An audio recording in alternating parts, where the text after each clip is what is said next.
பொதுவா இந்த கேது தசை அப்படிங்கிறது கேதுவே வந்து பார்த்தீங்கன்னா, தன்னை தானே சுருக்கிக் கொள்ளுதல். இதுதான் கேது.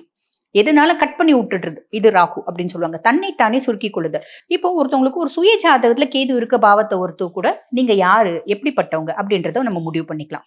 பொதுவா வந்து பாருங்கம்மா, 9 கிரகங்கள்ல 8 கிரகங்கள் பிரச்சனை அப்படின்னாலும், கேது ஒருத்தர வச்சு நம்ம அந்த பிரச்சனைகள நல்லிஃபை பண்ணிட முடியும். பிரச்சனைகளுக்கு நிவாரணம், ஒரு தீர்வு, ஒரு பரிகாரம் அப்படின்றது சொல்ல முடியும். புரியுதுங்களா? ஏன்னா, இருக்கிற வந்து கிரகங்கள்லயே வந்து பார்த்தீங்கன்னா, விதி கிரகம் அப்படின்னு சனிய சொல்லுவாங்க. தொழில் கிரகம், விதி கிரகம் சனி தான். புரியுதுங்களா? அதுக்கப்புறம் வந்து பாருங்க, அத விட பவர்ஃபுல் ராகு.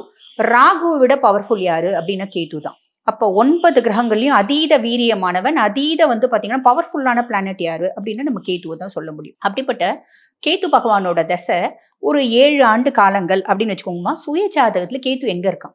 சுய ஜாதகத்துல உதாரணத்துக்கு ஜென்மத்திலே கேது இருக்கான். ஜென்மத்திலே கேது இருக்கான். அவன் சந்திரனோட இருக்கான். அதாவது ரிஷபத்துல இருக்கான். ரிஷபத்துல வந்து சந்திரன் உச்சம் இல்லைங்களா? ரிஷப ராசி, ரிஷப லக்னம் வச்சுக்கோங்க. ரிஷபத்துல சந்திரன் உச்சம். அந்த ரிஷப லக்னத்திலே கேது இருக்கான்.